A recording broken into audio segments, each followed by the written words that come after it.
little cooking stream of some porcini and morel barley risotto. So I sort of pre-cooked some barley over here with a little bit of garlic and bay. And I got this beautiful king bolete that's still absolutely primo. I've got a little bit of butter bolete too. I might do a raw prep on this on the side. Got some shallots, some onion, some dried morels, and some fresh morels here. I got these fresh morels. I did not forage them. Unfortunately, I didn't have time. But I got them from Far West Fungi at the farmer's market.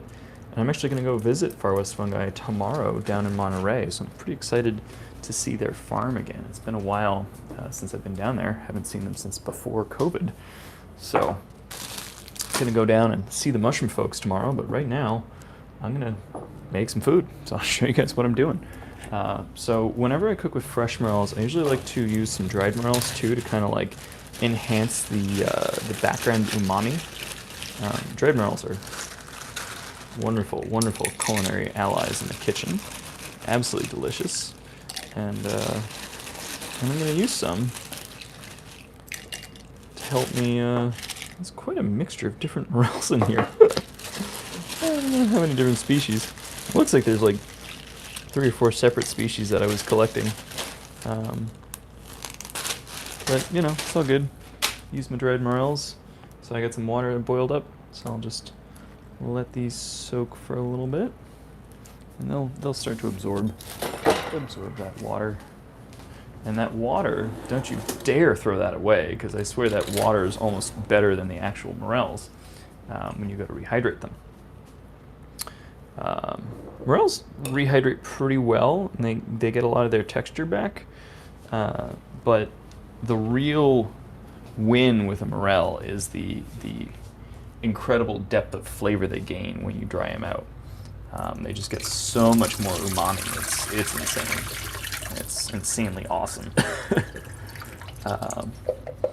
But for cleaning my morels, I don't do anything too fancy. I basically just soak them in some salted water for a little bit, and that's plenty for me. Some people like to do way more soaks or way more intense kind of cleaning procedures, and I'm not about that. I'm just trying to get the dirt and the grit off. That's the important part for me. So I'm gonna wash up my porcini one more time here. I'll do a few more spanks on it for you guys, because I know everyone loves that. Just trying to make sure I get all the dirt cleaned off of this. Okay, so here's my primo porcini. This one was growing as a little twosome under a log, hiding out from me, but I found it. I'm really glad I did, because what a wonderful little mushroom. It seems like a shame to cut it up, but it's such nice acoustics.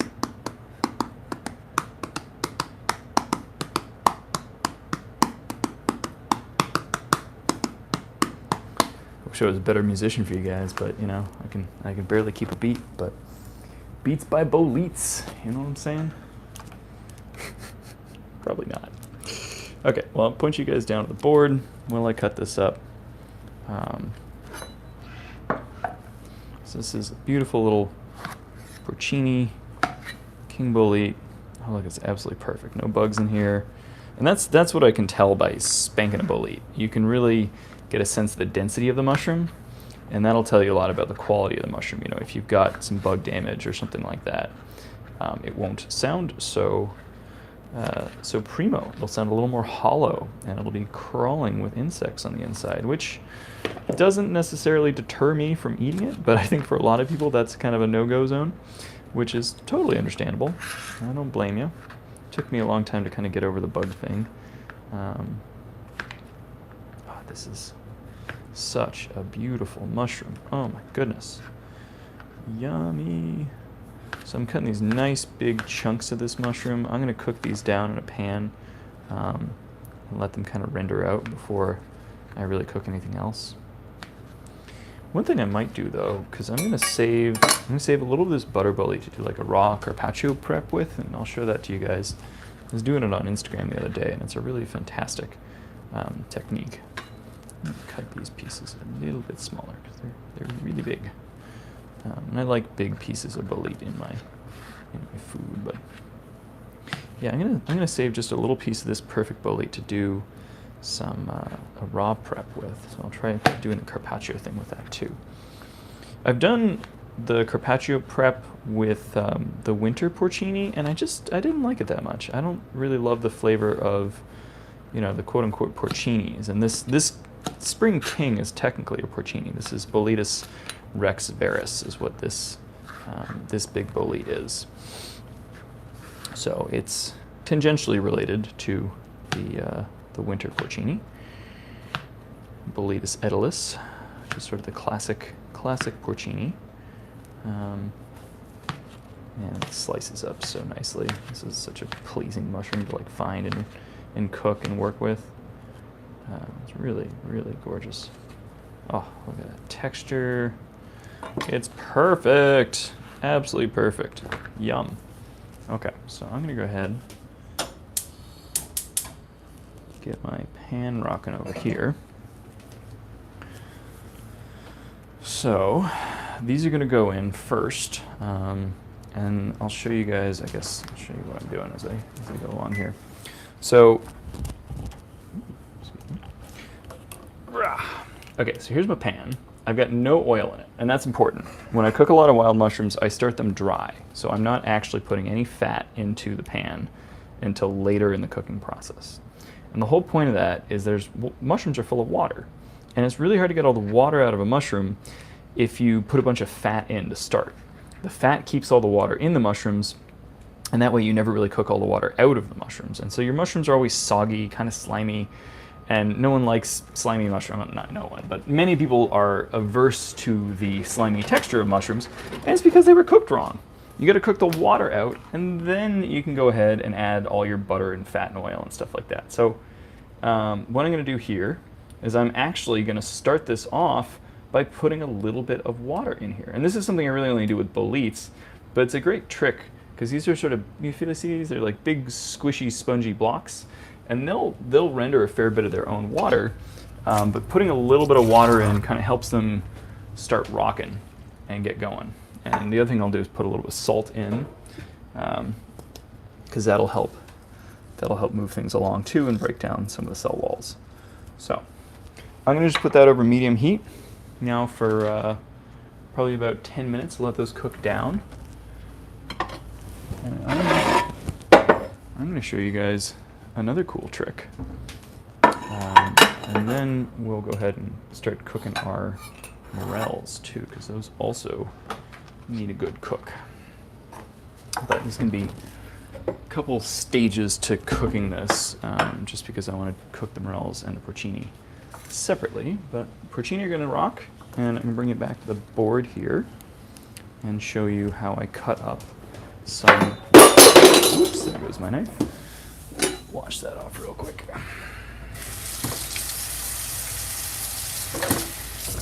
Okay.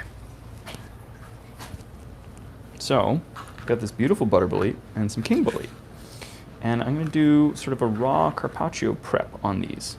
So these, I don't eat raw mushrooms very often because chitin, which is a polysaccharide that's in the cell walls of mushrooms, can make you fairly sick. It doesn't make everyone sick, so some people eat raw mushrooms and they're fine, but some people can have just a few raw mushrooms and feel quite ill.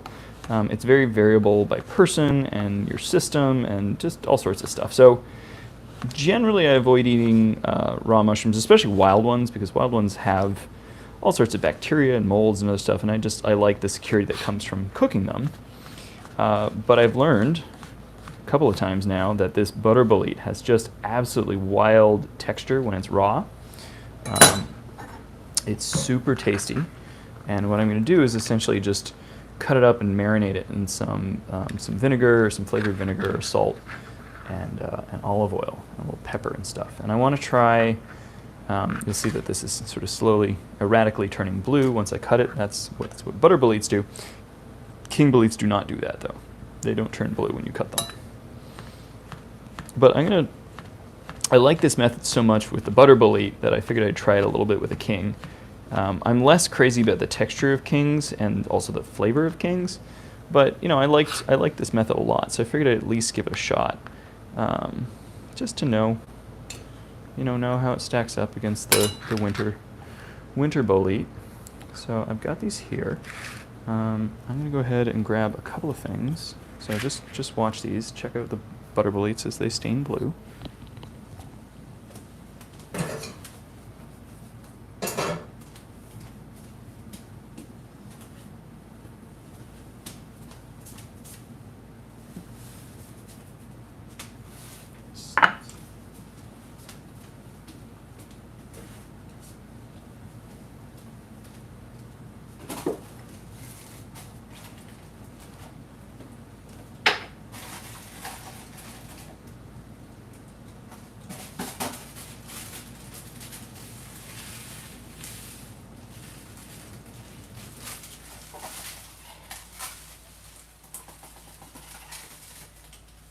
Here's my flaky salt. Okay, here's my fancy olive oil, my pepper grinder.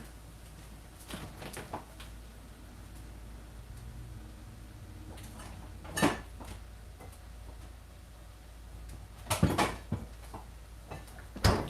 some fancy vinegar and one more thing.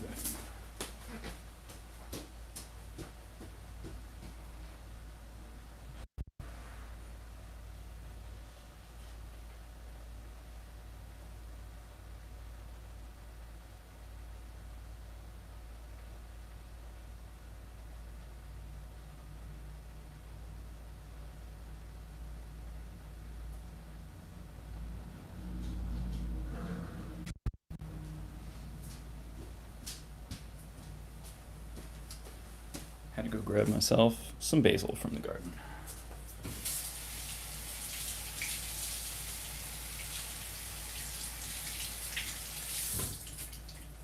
Okay, so set the plugged back in here. 1 second. All right. So carpaccio style. This is not meat, you know, but raw meat is pounded out thinly and served dressed up with olive oil, salt, you know, vinegar, that kind of stuff. I usually put a little salad on top of it, but this is sort of a carpaccio style mushroom prep. And so I'm gonna just first hit it with a fair bit of salt, because the salt will sort of start breaking down some of the mushroom tissue. I've got this beautiful tarragon vinegar that my dad made. It's just rice wine vinegar and tarragon, and he soaks them, and it takes on this beautiful pink color if you keep it in the fridge. Well, it has a pink color to begin with. If you keep it in the fridge, it stays pink. If you don't keep it in the fridge, it goes brown, which still tastes good, but it doesn't look quite as pretty. So here I'm going to use the fancy olive oil. This is this kind of thing where you're really tasting the olive oil with no heat is where you want to use the good stuff. So use the good olive oil, and then I've got the flaky salt. So I put on normal salt and flaky salt because I want a textural salt and sort of another salt. And mushrooms are a little bit like a potato, and they can take quite a bit of salt. And they may not even really taste like themselves until you get a fair bit of salt on there. So sort of the adage is like most food is best seasoned at about 2% by weight in salt. That's seawater. But then stuff like potatoes can be seasoned up to about 2.5, even 3% of salt by weight. And that just really helps sort of enhance their flavor. But don't overdo it on the salt on this. I'm just, you know, don't be afraid to salt your mushrooms. If you don't salt your mushrooms, you know, you're not really tasting them in the first place. So I'm also going to throw on some finely shift knotted basil here, and I'll use some of this too in my risotto that I'm going to be making in just a couple of minutes. So boom. Okay, and what I may do is once this is all marinated, I may go ahead and actually use this carpaccio as a dressing for my risotto at the end as sort of a finishing touch. I did that the other night on like a pizza I made. It was really, really, really good. So I'll just let this kind of hang out and marinate in the background here a little bit. Probably add a tiny bit more oil, tiny bit more vinegar. You know, I'll do a taste test, see what the salt level's at. Try it again. But I've got the king bolete and the butter bolete in there, so it's kind of cool to have both kinds of mushrooms kicking around. Okay. Ooh, my kings have cooked down over here, so they're starting to stick. Okay. So here's what we're looking at. The kings look like this. So what I've learned is I actually don't want, there's some kind of brown stuff around the edge of the pan here. And what I figured out with king boletes is this stuff tastes really bitter to me. It doesn't taste bitter to most people, it just tastes bitter to me. And so when I cook king boletes, I actually like to kind of cook that brown stuff off and then get rid of it. Because normally when you cook food, that brown stuff tastes really good, but for some reason, the brown stuff on king boletes tastes really bitter to me, and I don't want to deal with it. So I'm gonna just boil water in there for a hot second and get the brown stuff off. Okay, so here's our carpaccio. I'll take a nice thin piece here. It's nicely marinated. Oh, that's phenomenal. So good. You get the flavors of that tarragon vinegar, the basil, a really good olive oil, salt, and I used Kampot pepper, which is a little different from standard Tellicherry pepper. It's a little fruitier, but it's really, really good. So, yummy. Okay, clean my board. I can get morels chopped up here. I'm not doing anything fancy with the morels. I'm just going to probably run my knife across them, make little rings out of them. I like that. I like the aesthetic when they look like this. I think they look pretty in my food. I cut one in half the other day just for sort of demonstration purposes. But I'll just give them all a little run through, and you know, if I see any dirt or other stuff on here, this is the point where I kind of do quality control. Make sure that I don't have something that's super buggy or moldy or still has dirt on it. Or, you know, active pieces of charcoal and sticks and twigs and stuff.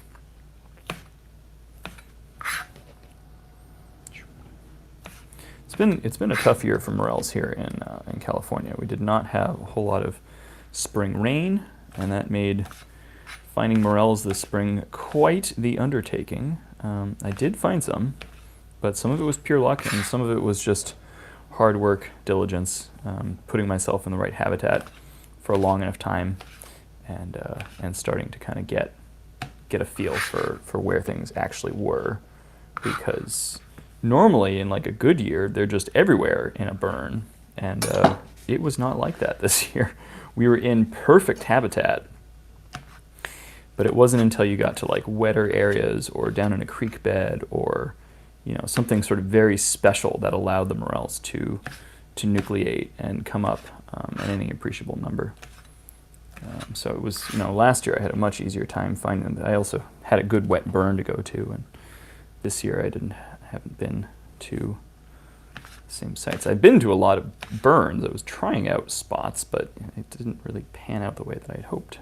But I think a lot of people experienced things the way I did because there wasn't a whole lot happening this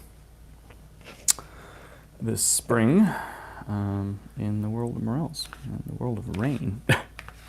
California is in a really desperate drought, and it's very sad and very upsetting, especially as a mushroom hunter, you know.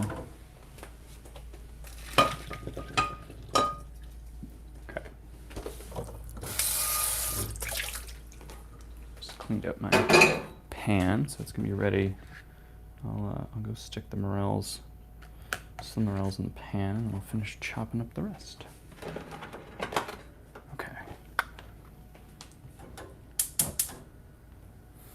Wash this off real quick. Morels are kind of dirty, and no matter how much you wash them and rinse them, they're always going to have a little bit of dirt or sand on them.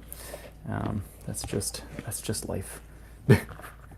Ideally, when you cook them, if you do a good job cleaning them, you won't get like active pieces of dirt in your mouth or sandy grit and stuff like that. But you know, it happens. Even at the fanciest restaurants, you still get like a tiny bit of grit in a morel sometimes, just depending on where the morels came from, who picked them, how they picked them.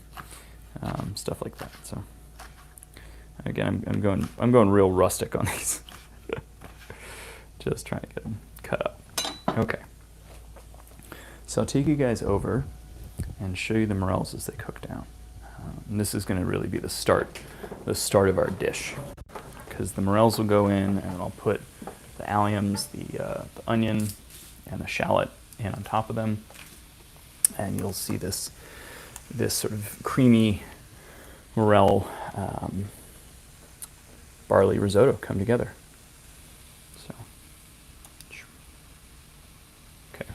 guys can see, here's the rest of my morels. They're going to go into the pan. There we go. Okay, I'm going to put you guys close to the pan so you can hear that. Hear that. Sorry, my apologies. Try that again. I'll put you close to the pan so you can hear the sizzle, and I won't drop you on the floor.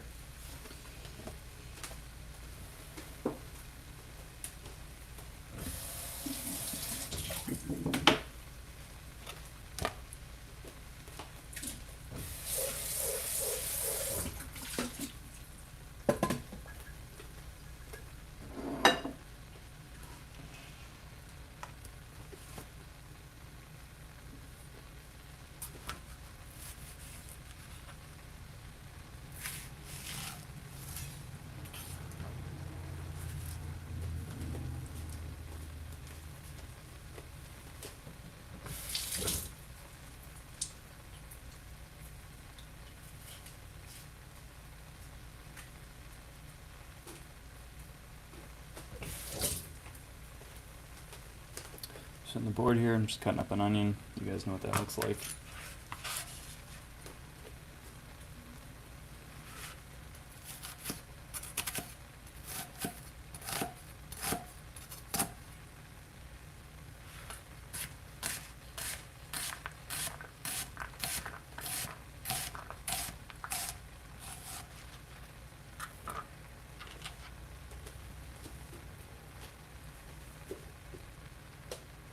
Okey-doke.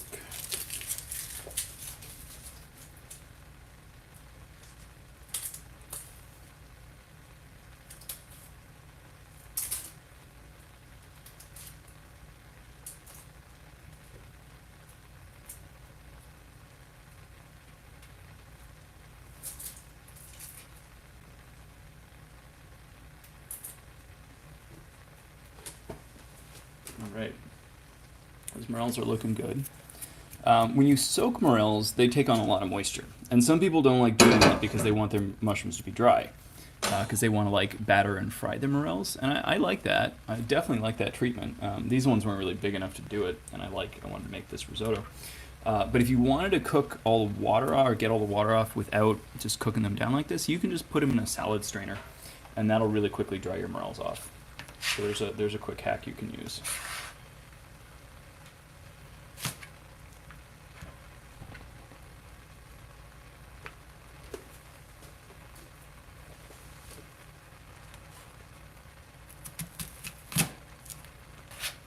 So I'm gonna cut up a shallot real quick. Beautiful purple shallot.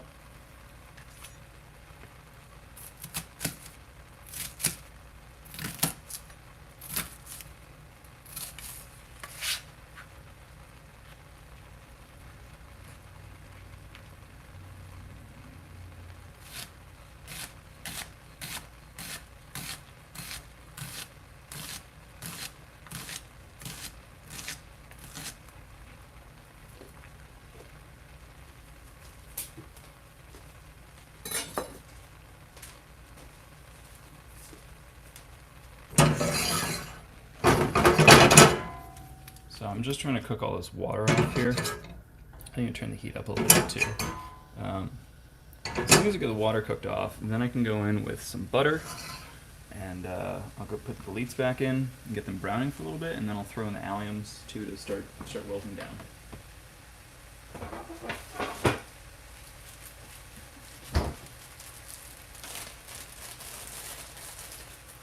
Mushrooms don't have any fat, so you have to kind of add the fat, and fat is where all the flavor is. So if you really want mushrooms to taste extra good, you need to provide some fat, and that's why I like cooking mushrooms a lot with meat, because the mushrooms absorb the meat fat and then taste just like meat and have a similar meat texture.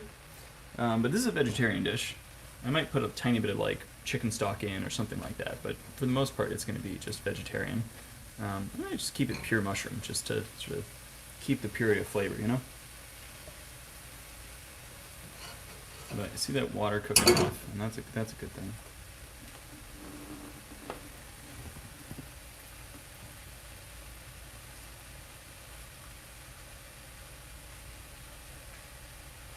Get that water cooked off.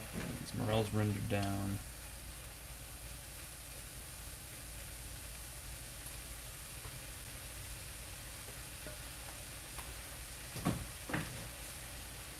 Oh, you know, other thing I gotta do. So I've got these dried morels that I rehydrated. Right, so I poured hot water over them. So I'm gonna pull these out of the water, not that they've rehydrated, and I'll slice them up and let them cook down a little bit too.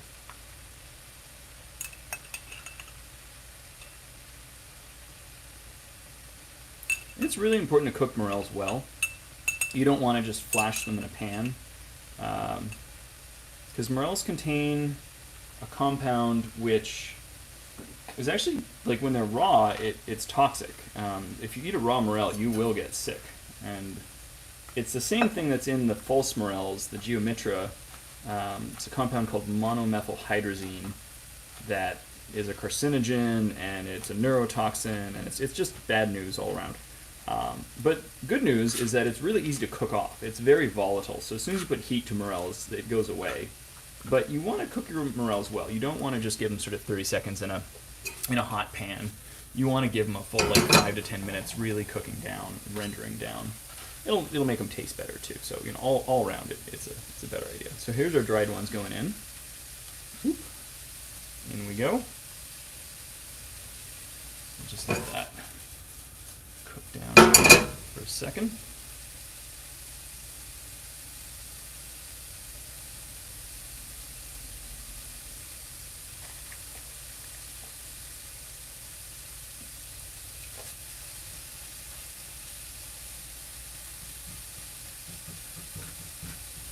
Okay. Now I'm going to put a nice big knob of butter. Not shy about the butter because butter tastes good.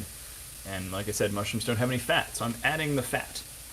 I'm also going to be putting a bunch of heavy cream in this. So this is not necessarily a light dish, but because I'm using barley, it's got a little bit more fiber, and it's more of a filling dish. I'll also put a bunch of peas and basil in at the end. If I had some like arugula or something around, I'd probably stir that in as well. So I'm going to let that cook down. Really nice and pretty. Now's a good time for a little bit more salt too.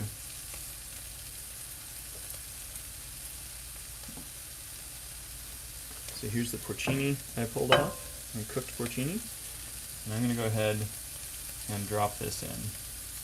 And we'll start browning up the porcini and the morels together.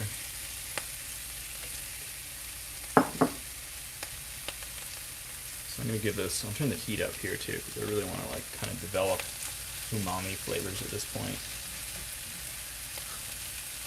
And I want to get that fat all over everything so the mushrooms don't stick. What you really want to do is cook all the water out till the mushrooms start sticking. And then as soon as they start sticking, you want to add fat so they don't stick, and you get really nice even browning. But if you add the fat too early, you'll never get all the water out, and it'll be really hard to brown your mushrooms properly. So I'm going to just give this a couple minutes on high to get a little bit extra brown, and then I'm going to go with my onion and my shallot here. Also get some garlic too.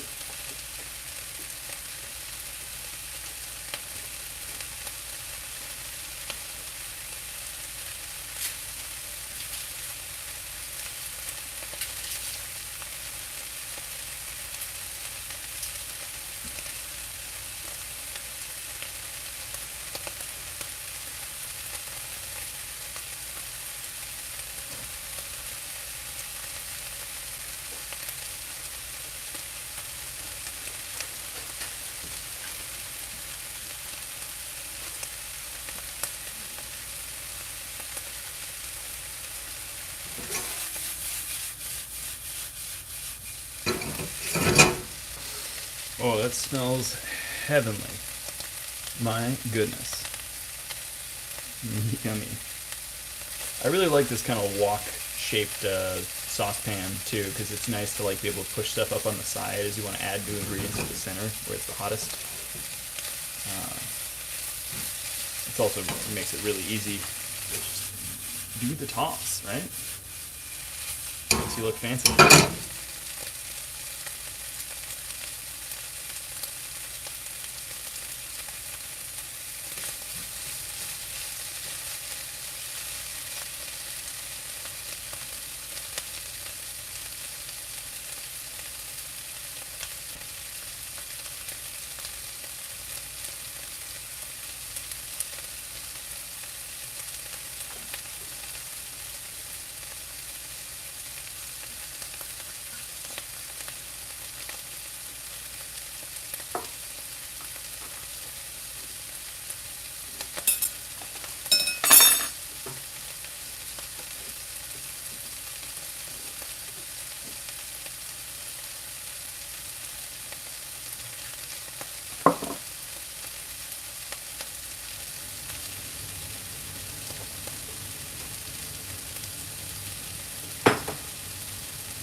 snacking on my carpaccio in the background here. It's pretty darn good. I definitely like the texture of the butter boletes better, more than the king boletes, just in general, but... Okay, let's see, put a little bit of oil just on the bottom here, just veg oil. Mushrooms do soak up all the fat, so I just want to make sure there's a little bit of oil here. Help cook these down. Put just a sprinkle more salt in for the allium, and let that start working.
Alright. So in most risottos, you don't want to cook the onions or the shallots at all till they get a color, but I kind of want to put just a tinge of color on this so I get a little hint of that kind of French onion soup flavor with my mushrooms. You know, a little caramelized onion flavor. So I'm going to let this cook down for a few minutes.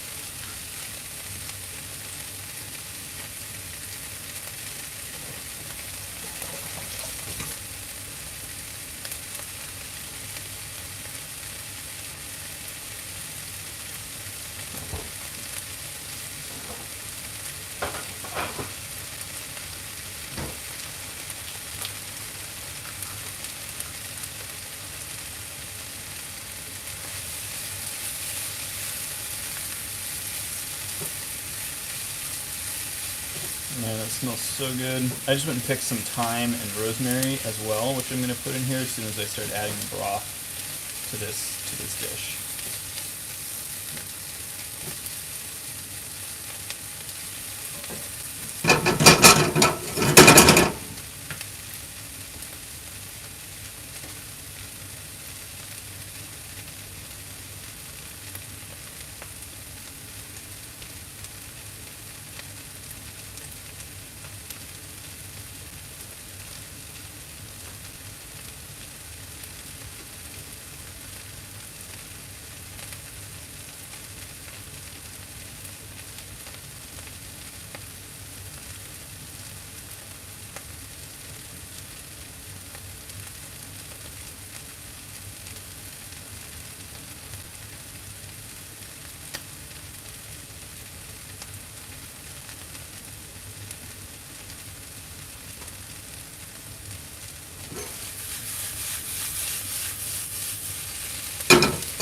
Okay, so just give that another minute or so. I can see everything's getting nice and translucent. And I want to just bring it to the edge of grabbing a tiny bit of color.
Okay, so another knob of butter in here. And now I'm going to go in with my barley and try to pearl the barley a little bit, like you would pearl the arborio rice grains in a risotto. But I've learned the hard way that you don't want to put raw barley into this risotto prep because it will take forever, and I mean forever, like 2+ hours to actually make dinner. So I boiled this barley for about an hour until you see it's all kind of swollen, and now it's ready to go into a sort of a broth cook method like this, where I can move it around a lot and shake off some of the starch granules and get a nice thick sauce that'll be complemented by the cream that I also put in there. So it's not necessarily a low-calorie dish, but it is a healthy dish. It's vegetarian. There's lots of mushrooms. There's lots of allium. There'll be some peas going in at the end. I'm just going to get this all kind of stirred around. Make sure too that I don't have too much food from my pan here, which does happen sometimes. I get a little overly ambitious. So what I'm cooking or how much to cook, but here's the garlic clove. Put that back in.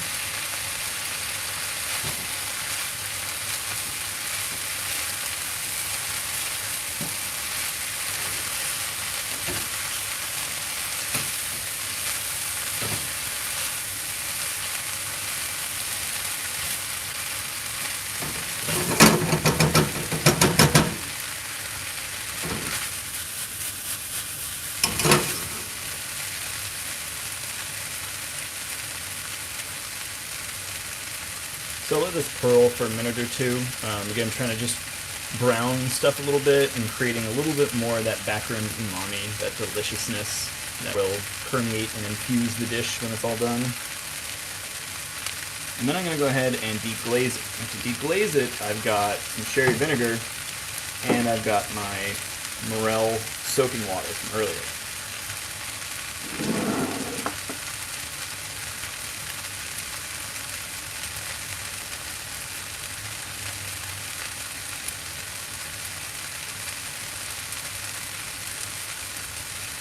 So one more trick that I really like to do to add a lot of umami and background flavor to this is putting in some porcini powder. And I like to put it in on the earlier side so it can kind of cook in with the rest of the ingredients. But this is that's my magic flavor dust. So that's just dried spring porcini that I then powdered up. So, and when you dry out porcini, just like when you dry out morels, they get far more flavorful. So I've got fresh porcini and dried porcini, and fresh morels and dried morels. So I'm really covering both ends of the flavor spectrum and the texture spectrum. And that's the way I like it.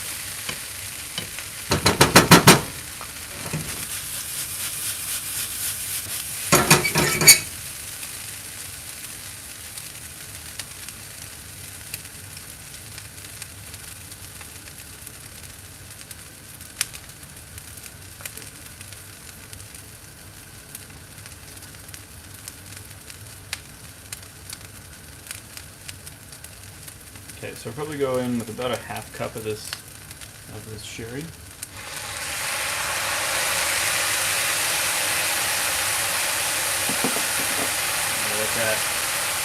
Let that burn off for a minute or two. You can smell the alcohol. Sherry brings a nice bit of sweetness to this as well. It's cream sherry.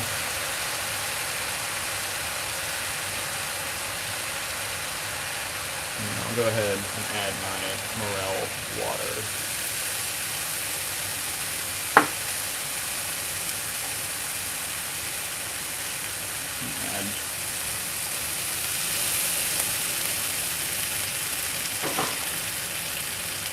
Add a little extra water there, and then toss in these herbs that I've got. Get them sort of nestled down in there so they can start giving their flavor up to the broth.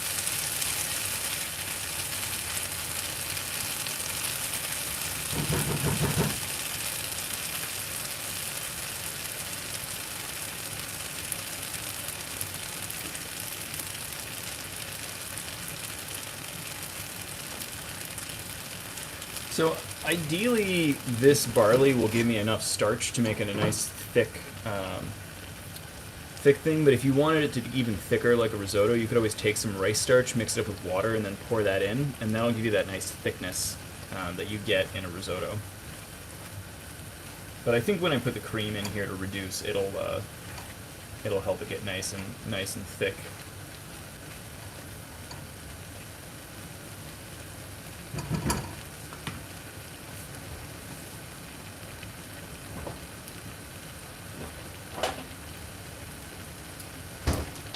I don't have to do this, but I really like flavor, so I'm going to add just a little bit of beef broth concentrate. So if you're a vegetarian, you could use a vegetable stock or something else, but I'm just going to add some more umami.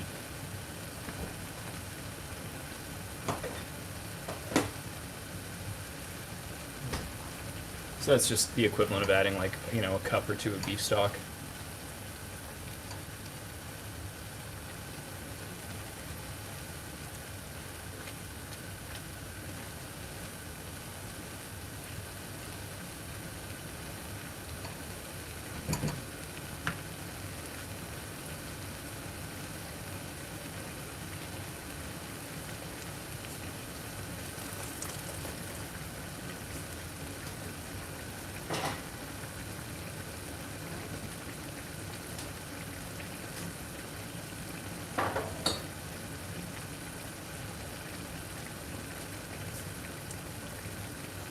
So after cooking the barley, it was sort of just on the edge of being toothy.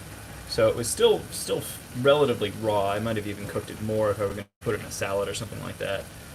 So I put in a fair bit of water here, and I just want the barley to finish soaking up all this nice flavorful liquid.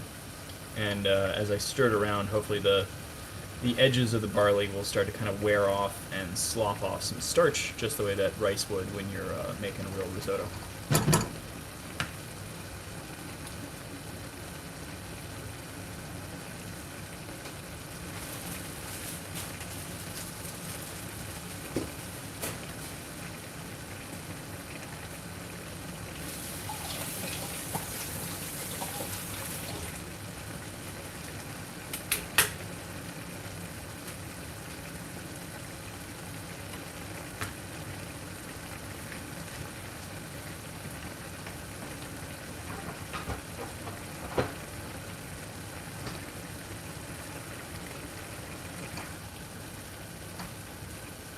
I think when this is all said and done, too, I'll probably add a good amount of cheese to this. So again, if you wanted it to be vegan, you could leave out the beef stock and not use cheese, and instead just use like a cashew cream or something like that to add a little extra richness.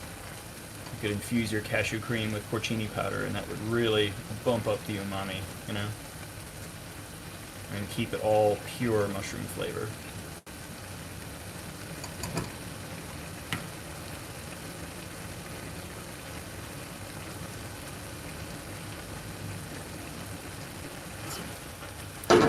That's heavy.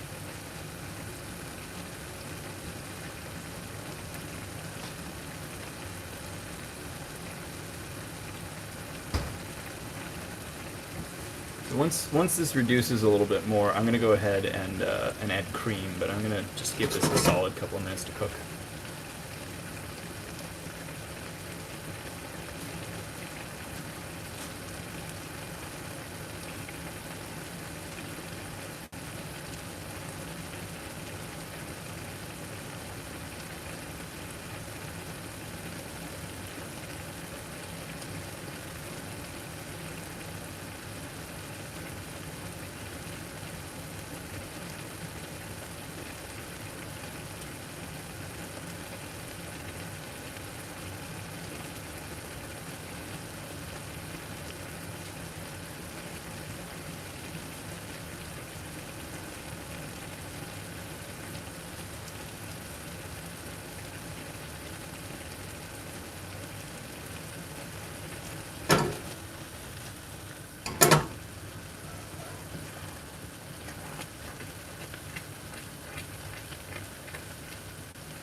important thing too is, take a taste every once in a while. Make sure you like how it's going.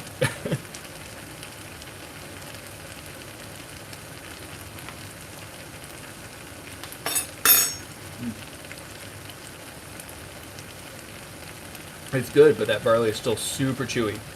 So I'm going to keep cooking it down.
Oops.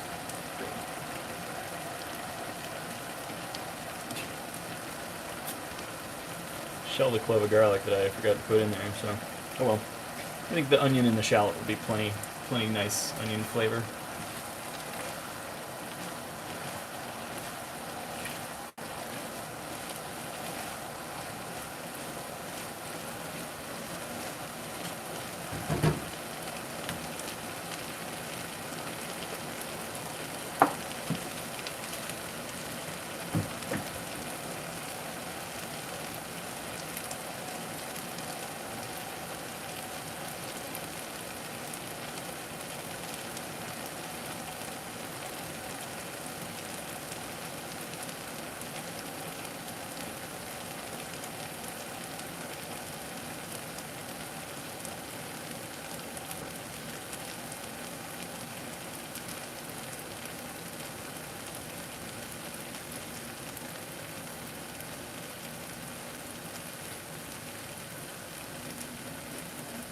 I'm going to put a little more water in here. Keep those hydrated.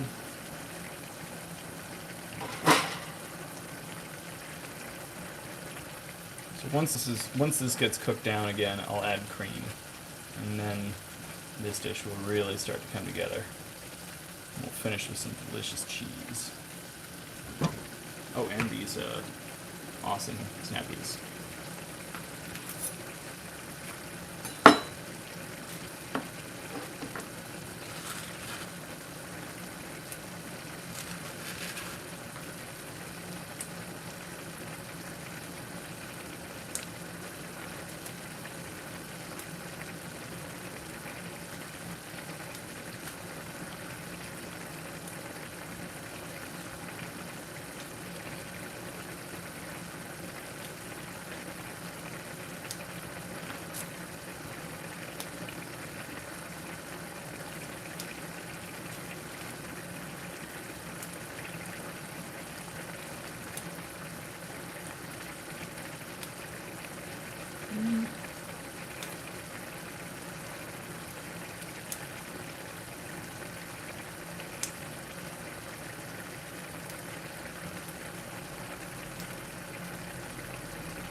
Sorry, I'm just being patient here, trying to let this barley cook down. I've learned the hard way that barley stays tough for quite a while, and I probably should have pressure cooked the barley. I cooked it for an hour, but if I'd pressure cooked it for an hour, it would have been,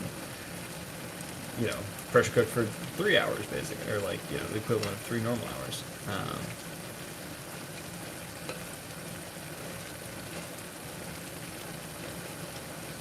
It's all good. It's starting to soften up a little bit.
Tiny bit of oregano, just because I got it sitting around.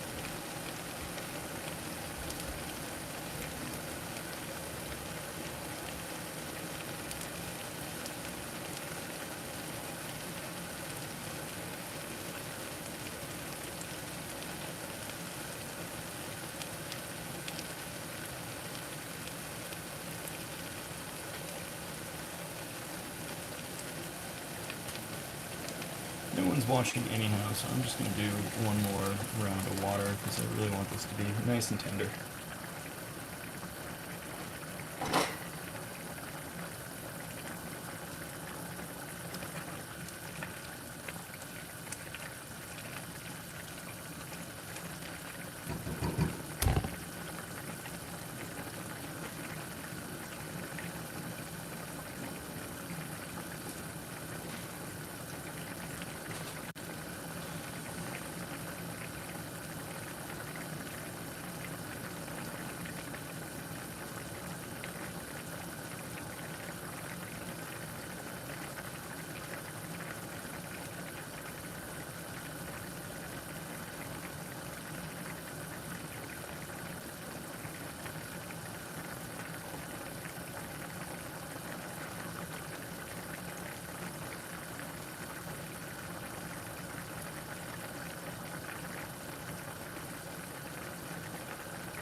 Okay, we're getting close to putting cream in.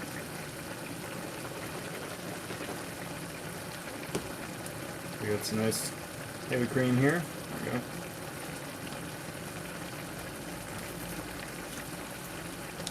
Probably put about half of this pint in here.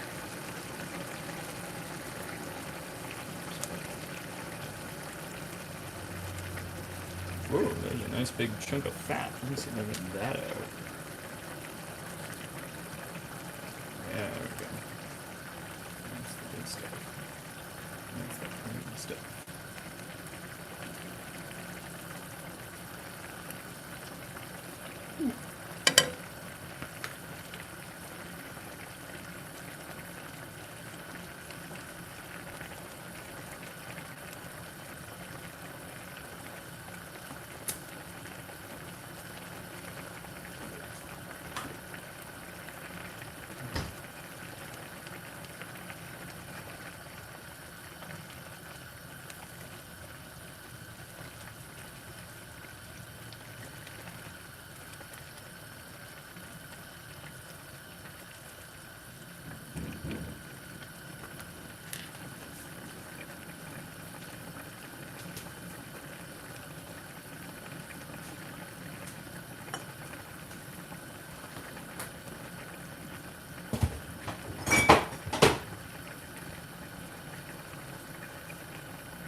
Wow, that's really good.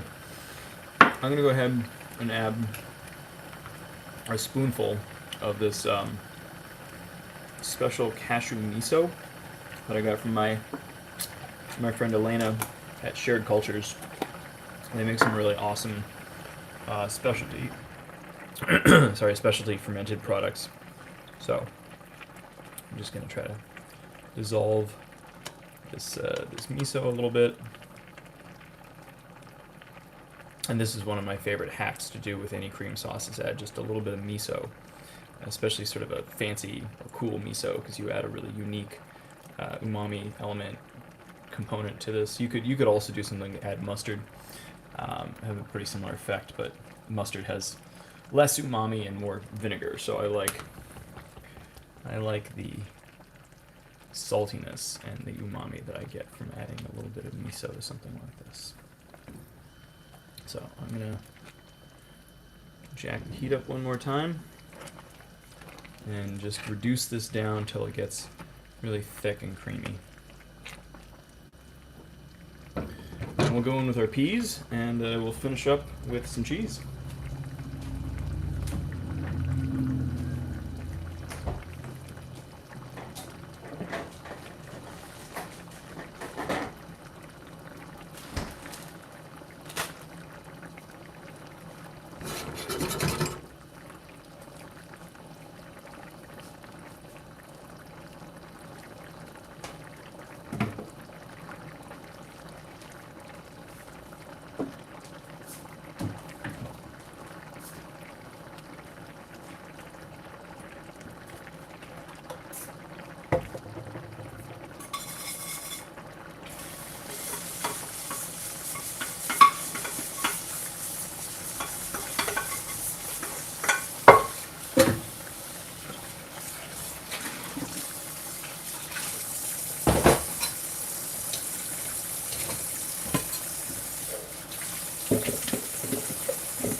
Looking pretty good. Ooh, yeah.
Oh, hello, one person who's watching. This barley risotto is taking me a little bit longer than expected. Every time I cook barley, I forget how long it takes to cook barley till it's tender. But in the pot here, I've got morels and porcini and onions and shallots and the Morel rehydration liquid and a little bit of beef stock and some thyme and some rosemary and all those things all cooking down with this nicely cooked barley. And I just added some cream. There's some sherry in there too, and in just a minute I'm going to come in with some peas and some cheese and finish this up. But you're just watching me kind of reduce it down and get it into a nice thick, creamy consistency here.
Give this another minute or two and it's almost there. Just a tiny bit more liquid cooked out.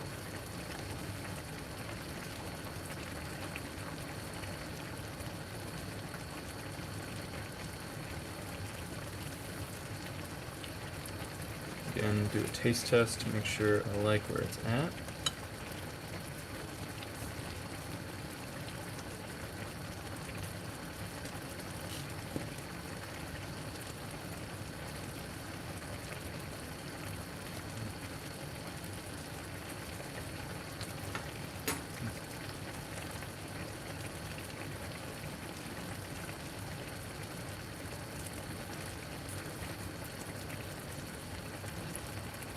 So I'm going to be adding a lot of cheese to this, so it still needs a little bit of salt, but I think the cheese I'm going to add is really going to bring the extra salt here. I'll put in one tiny little pinch, but you know, it's really important to think if you're doing a risotto and you're going to add a bunch of stuff at the very end, you know, what is the moisture content of that, what is the salt content of that, and how will that affect kind of the final product of what you're trying to achieve. But you can see how it's starting to sort of like caramelize and get really like thick and bubbly up around the edge. That tells me that this is just about done, and the texture's right where I can go ahead and start adding my finishing ingredients. So I turn the heat down just a little bit here.